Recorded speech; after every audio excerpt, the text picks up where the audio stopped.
certains d'entre vous m'ont posé la question, comment est-ce qu'on trouve des solutions? Oui, mais sans entrer dans le concret, parce que ça, ce n'est pas intéressant. Et ça pourrait être utile aussi pour vous. D'abord, il faut bien écouter les gens. Il faut toujours bien écouter, aussi dans les nuances, dans les subtilités, parce que les gens se prononcent sur... Ils donnent leur avis, mais on est clair, mais pas toujours très clair, parce qu'on est dans une situation de négociation, donc on ne met pas toutes les cartes sur table, mais il faut deviner alors à ce moment-là quelles pourraient être les cartes. Donc il faut très bien écouter. Il faut avoir un respect pour chacun qui participe à la négociation. Si les gens ont l'impression qu'on ne vous respecte pas, alors les portes sont déjà fermées, je ne dirais pas d'avance, mais très vite. Il faut avoir, et c'est dans le prolongement de ce deuxième aspect, il faut avoir une relation de confiance. S'il y a méfiance, rien ne peut se faire. Si on casse la confiance, la rétablir, c'est très difficile. C'est dans la vie privée.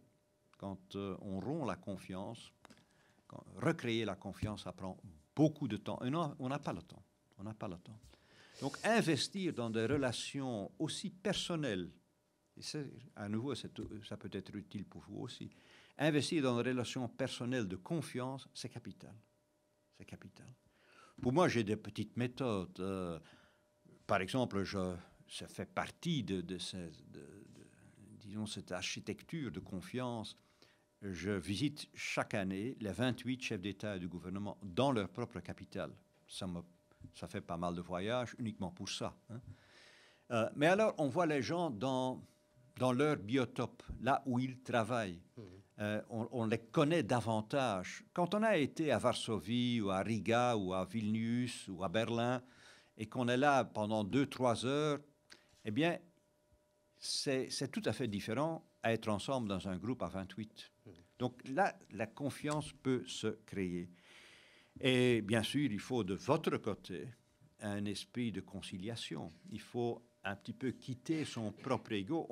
On ne défend pas sa cause. On défend une cause commune. On ne défend pas son profil propre. Alors, on n'arrivera jamais à un résultat. Je ne dis pas qu'il faut effacer son ego, mais quand même, il faut le mettre au second plan. Et donc, c'est la technique de négociation, la technique de trouver des accords, la technique de coopérer. On me dit que vous faites aussi des travaux collectifs. Les techniques sont les mêmes. Le défi devient de plus en plus grand.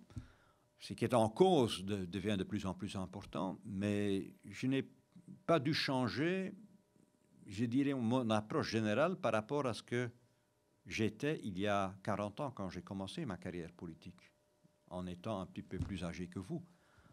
Donc les méthodes restent les mêmes. L'enjeu devient de plus en plus important.